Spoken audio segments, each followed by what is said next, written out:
Probably no one there yet. But I'll say good morning just in case there's one lonely soul.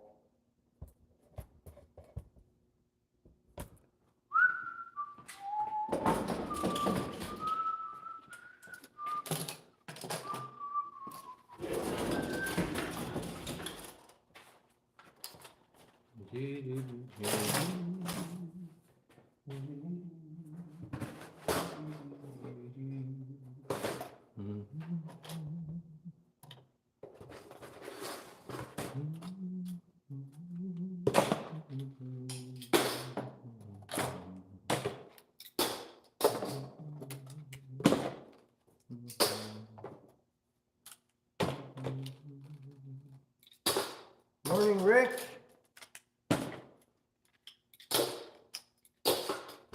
Rick, your set and your work is right at the pinnacle of the project list right here now. There's so today's a different morning. Morning, rookie. Let me just I wish there was a way to lock that chat up there, guys. It doesn't seem to be a way. I've looked into it, but good morning, Corey. So this morning's a little different. This is the first morning. So if you guys didn't know, my wife is school teacher, works full time. And so for the last, I guess, 10 months, she has been teaching full time. And so my hours are greatly reduced because I am the primary caretaker for my three little ladies, and I wouldn't have it any other way. I absolutely love it. And my oldest girl started school this year. She's reached school age, so on top of just taking care of my girls and being dad, we also decided to homeschool instead of public school. So we've been homeschooling her, and that's been challenging, a lot of fun, super rewarding. But of course, you can imagine how my like work days, what you call my work days, might look like. So now my wife just finished up yesterday, so she's off for the summer now. So that means lots more shop time, because you can imagine my hours are pretty limited, which is a tough way to run a company. I do what I can, like early mornings and a little bit on my phone here and there, and answering a few emails throughout the day. But then we come down here at 3:30, 4 o'clock, and then I work until later in the evening. So that's how my days have been looking. And like I said, it's a challenging way to run a company. And my company at this point now is not, we're quite a ways up from a side hustle or anything that you would call like that, running a business. We've got, a much more substantial operation here, dealing with clientele from all over the globe, getting into some wholesale type work, a lot of custom work, trying to keep the website stocked so that it can be like a consumer shopping experience, so that every order is not, a custom build, because not everyone has the resources for a custom build, because the pricing is up, of course, on a custom build, because they require all your attention. Not everyone has the resources, and not everyone has the care. Some people just want a really nice bushcraft knife, and a lot of people as well. I'll say this, and I've worked with a lot of people who come to me looking for a custom knife, and we find out after a little bit of talking, they don't really have any preferences. They just want a nice knife. You go ahead and pick out what, and I'll ask, what are you picturing for the handle on this thing? Well, I kind of like everything, maybe you could pick it out. What are you thinking for blade grind? Well, maybe, whatever you think is best. So those people are not as much looking for a true custom build. Some of those people are better off just looking through the product listings on the website. And if something, grabs their attention, there's something they like, that, whoa, That really tickles my fancy. They can shop that way. They don't have the vision for a custom build. And then I have some people that come almost with a checklist. Some people come with drawings. This is what I have in mind. These are the finishes. These are the materials. I can see what I want. I know what I want, but I don't have any of the skill set or tool set to make it happen. Can you build it? Absolutely. But of course, those types of builds have to be compensated for because they require a lot of work. Morning, Chris from Niagara area. And good morning, Chris McMahon from, Magneton, Ontario. Can't say I've heard of it, Chris McMahon.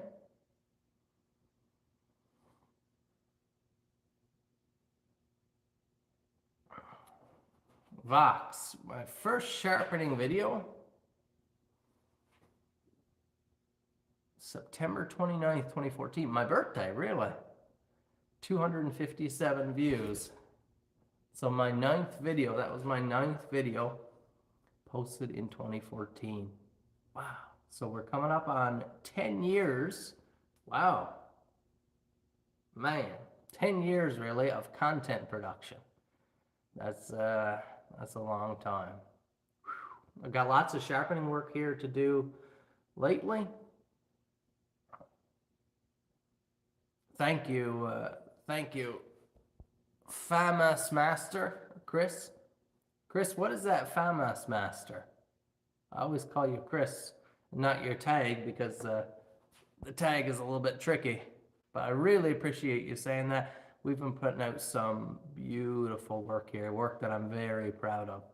Jeremy, yeah, Erica has been doing an awesome job with her pictures and some of her content, primarily on Instagram. I haven't seen I'll admit, any of her YouTube content on it.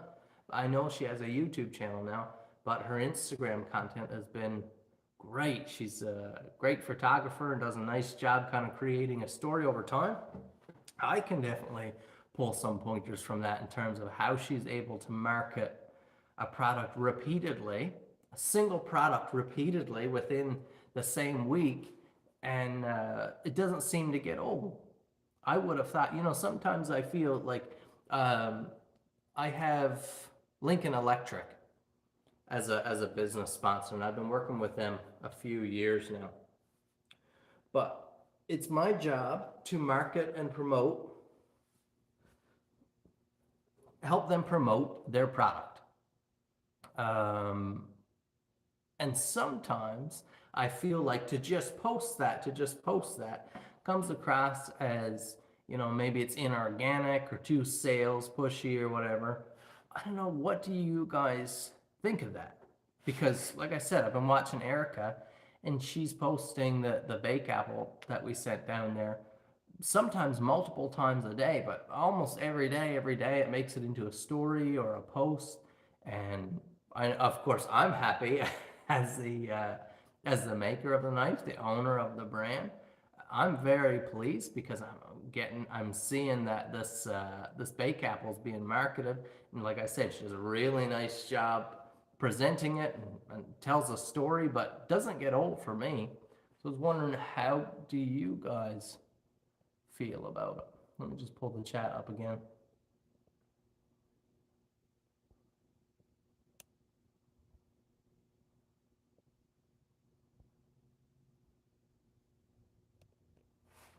Vox, 9th video was the first business video. Really? I started early. I almost never go back. One of the big motivations when I first started creating content, one of my big motivations was that I would have content that I could look back on. And now I rarely do that at this time, but I assume in years to come. Sometimes now I'll go back and watch some of the content that have my girls in it, but most of that content doesn't make it out to you guys. Those are stored on hard drives and stuff. But that was a huge motivation when I started making content. Even now, as Vox said, 10 years ago was my first sharpening video.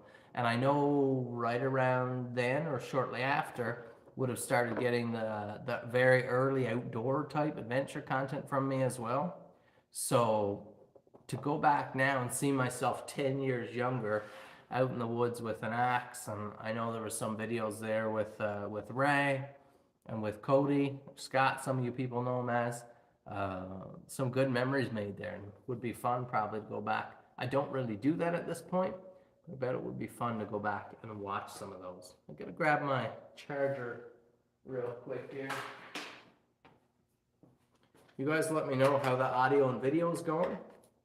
I'm on earlier this morning because I have to run home. We have a family event going on today, but I'm thinking that's the reason for the smaller population. Usually keep up the strong 30 to 40 people, showing like 12 and 15 here this morning. So I'm guessing the earlier time, and I know we're the furthest ahead in the time zone here where I am. So most of across Canada, Alberta, probably a lot of the US is going to be still snoozing in the bunk by now.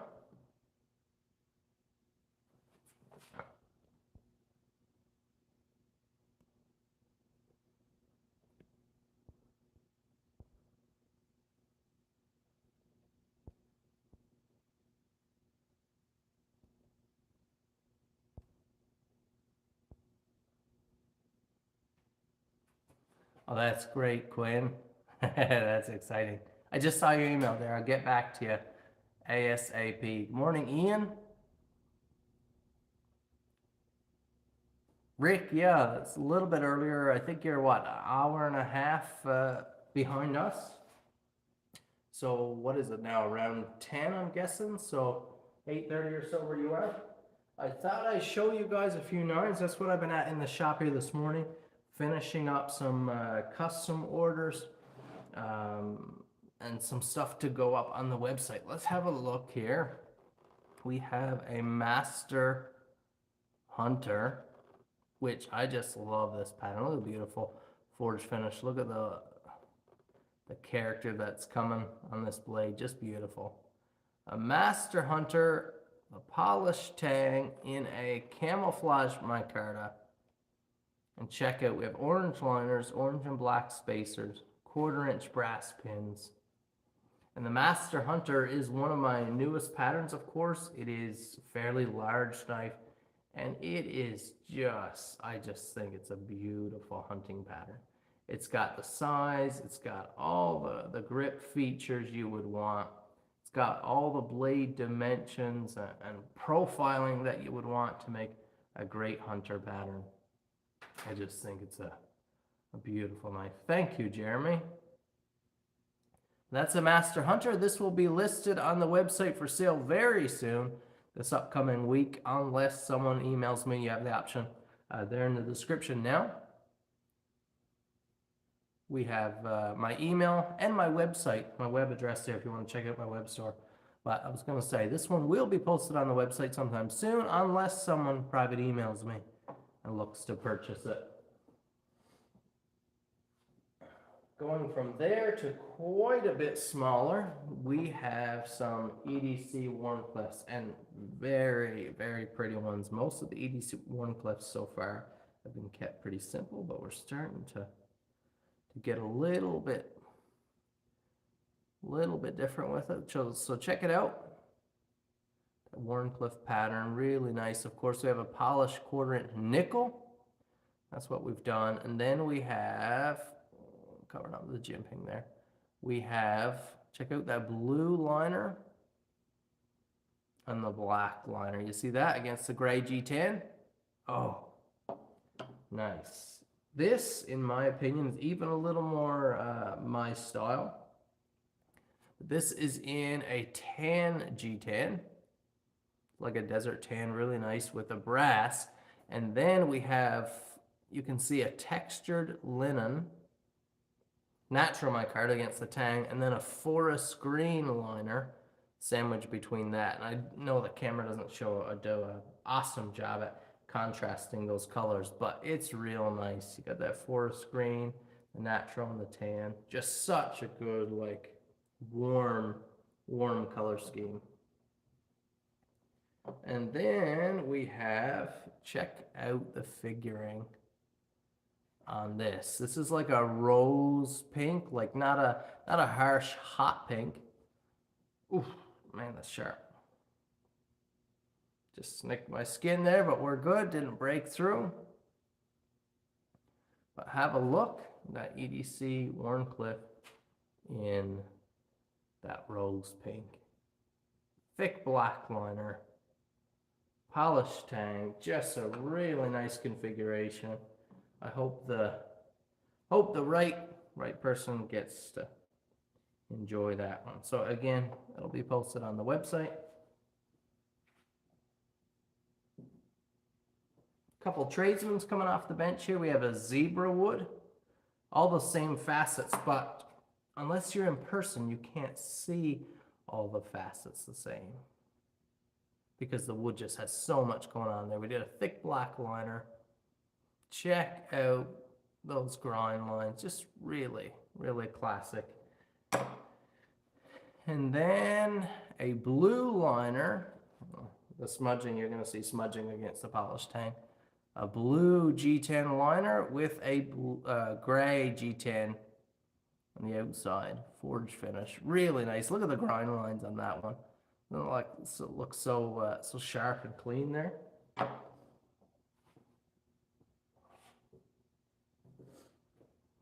Couple of Tuckamores, so just letting you guys see all the patterns here that are working through.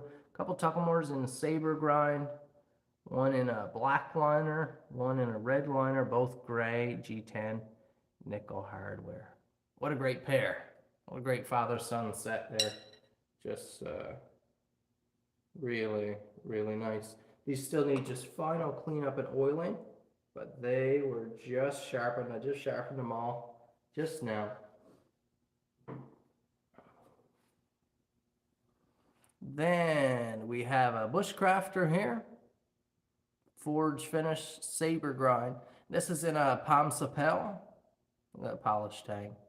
This is just a beautiful wood. It has like a luster in it, a lovely character, not like a huge contrast, but it's just a really rich looking wood. Stabilized brass hardware, and like I said, a black G10 liner.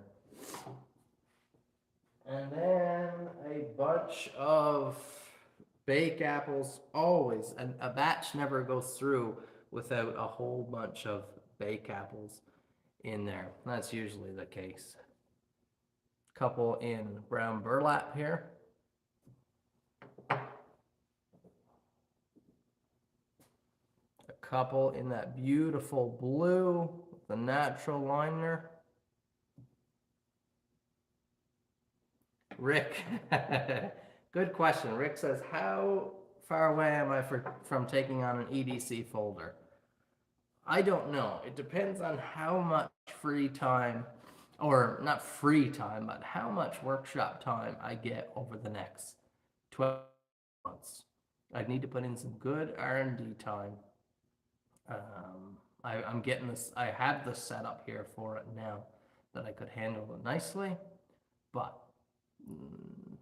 the struggle with an EDC folder, and this is my issue with it, the amount of time it would take for the machining to get everything just right. Again, now you have multiple components compared to a fixed blade knife. You have multiple components. You have pivots and bearings and the hardware that comes with it, the different Torx hardware. And then your locking mechanism, the time it takes to machine something like that. The amount of man hours it would take to build a knife like that. You would have to charge a substantial amount of money for it right out of the gate to make it worth the amount of man hours it takes to build a knife like that. And at this point in my career now, to stepping into the folder game, manufacturing folders, requires a whole bunch of extra time. And so, but I would be brand new to the folder game. I'm trying to formulate how to say it here. I've established a brand on fixed blades, and I've been building fixed blades now for a few years, and I believe I produce a very nice quality fixed blade knife. But I would be new essentially, although the KN Knives name wouldn't, I would be new to building a folder. And to charge what I would need to charge to make it worth it, I'm not sure I would have the client base there. That would be totally new. That would be outside what my brand has been so far. And like I said, in order to make it worth it, it would come at a premium cost, of course, a lot higher than I would be able to build these fixed blades for. So it's kind of a tricky situation there. I've kind of got to wade my way into it and figure it out. But I'd like to build a couple just for fun sometime real soon, and just as a good learning process. But for right now, we have Bake Apples, that Saber Grind line, a deep blue maple, which is very hard wood, and then a natural liner. And lastly,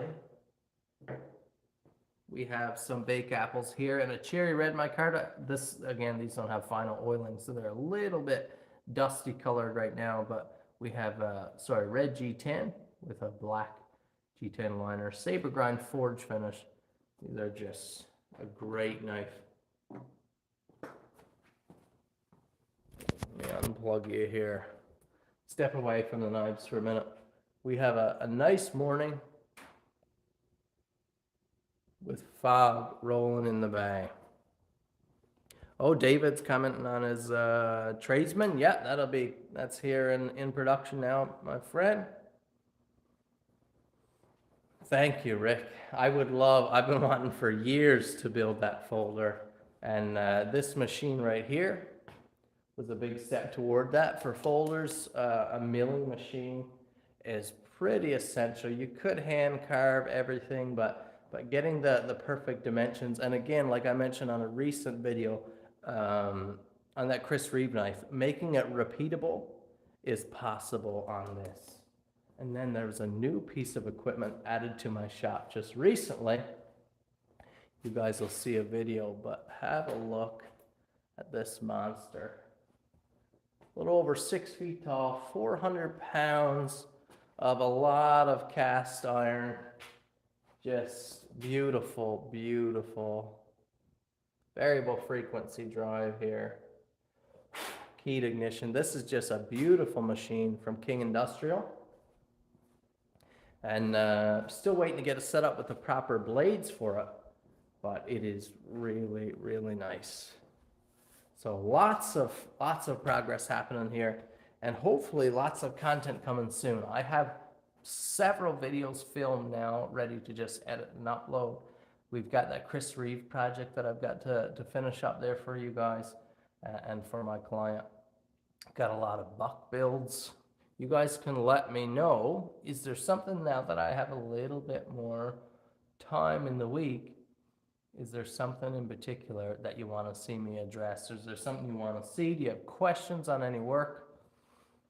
Surface grinder with a magnetic bed, I already have one.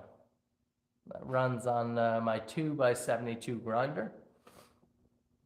It would be nice to have a disked surface grinder, but then you get into a whole different level of complexity. But surface grinder is definitely a nice tool. And if you're getting into a lot of folding knife work, that was one of the reasons a couple years ago as well, that I picked up my surface grinder, that it's pretty useful, because you want to have those machine surfaces, and you want your thicknesses to spec, and it's nice to have that kind of precision.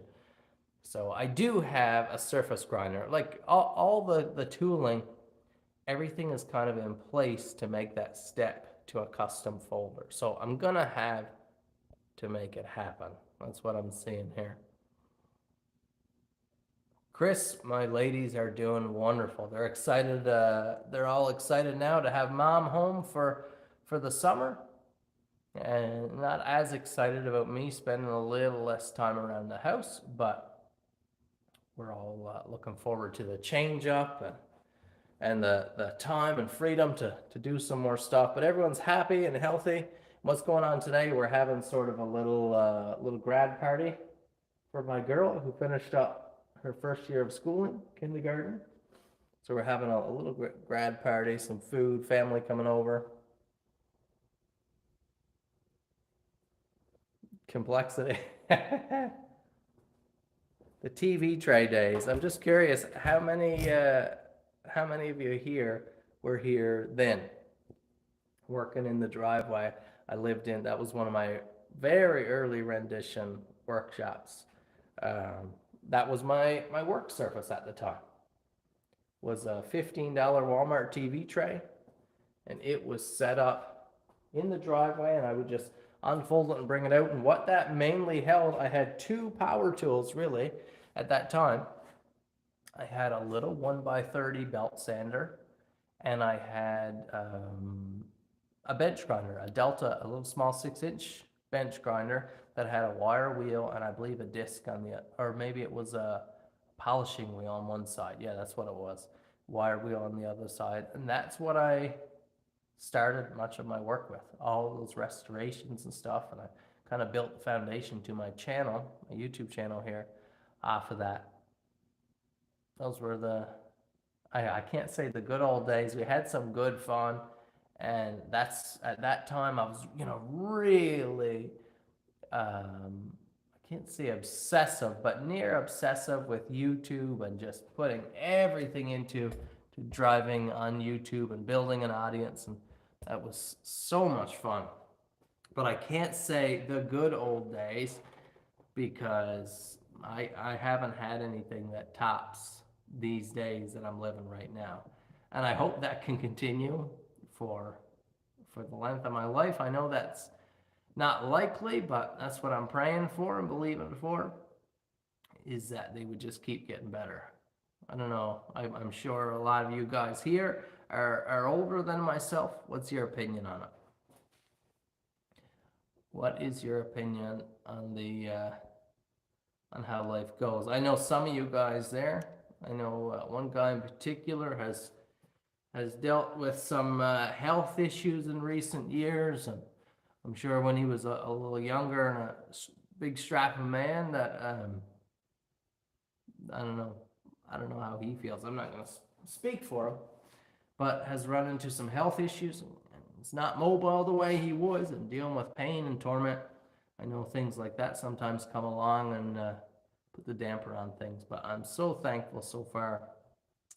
The years just keep getting better. My girls, man, they're just so special. My work, where I get to work, how I get to work, who I get to work with is just so exciting. Again, lots of updates and content coming. Let me just see if I can show you a little touch here. Sorry, just checking my phone screen here and trying to see the rest of your messages. Whoop. Let me snug everything down. Thanks so much, Corey. Have a look at the doors here. I scored these doors and I'm so excited about them. I had to get three doors for right here, right now. I had to get one here, one you can see my fingers touching it out right there now, one for the upper level outside. And I wanted 3 exterior doors so that they have some weight to them and they look professional and they offer a level of like temperature and dust blockage. When I priced it like a basic steel door, interior door, $8.99 plus tax each. So I was looking at $3,000 for the 3 doors, which, David, I don't know what you're talking about there, buddy. Yeah, that's the kind of style that they are, right? That's what they look like. But I asked a local guy here, a local store owner, and a lot of times he has like odd things for sale, or he's always hunting down, like me, always keeping an eye open for a good deal somewhere. And I asked him, do you have any doors for sale, anything that I might look through? So he says, come have a look. He had these pair, and this was installed as a double like a double door setup. You've seen them before. But he had this pair with all the framing and everything of these gorgeous steel glass doors. And got them for just a beautiful deal. $100 a door for these two doors. Don't they look good? Let me close that one for you. But a matching set of these beautiful glass steel doors. I'm gonna put some privacy, like, what would you call it? Like the stick-on stuff, just so people can't be gawking in there like we're in a fish tank aquarium. But yeah, just it's the little things, and this, I'm just excited. Everyone I can show or talk to about my doors. That's probably a sign that you're getting old, eh? When you get excited about a sweet deal on some doors. Lots of stuff going on, guys. Just really excited for the future. If you could hit that like button. I'm probably gonna head out here now, get ready and head home, spend some time with the family and with my girls. Can't show you much that's happening over there. But I'm gonna head out. But thanks for stopping in and spending a little time with me. I really appreciate it. Hit that like button. If you're here and you're not subscribed, please subscribe. Check out my website. And I hope you have a wonderful remainder to your weekend. Like I said, if you've got custom orders in with me, production is going to grow. Yeah, Corey. Sure beats it. Production is going to go through the roof now that I have that extra time. That's just going to make all of the difference. Of course, the shop will be turning here a lot more hours in a week, and I'm just excited to see everything transform. More content. It's going to be great. So I hope you have a wonderful remainder to your weekend. The rest of today is probably going to be family day. Tomorrow, of course, the Sabbath. We'll be spending it at church and at home with family. So, Chris, you enjoy your time in the shop. Be safe. Everyone have a great remainder to your weekend. And be on the lookout for more content.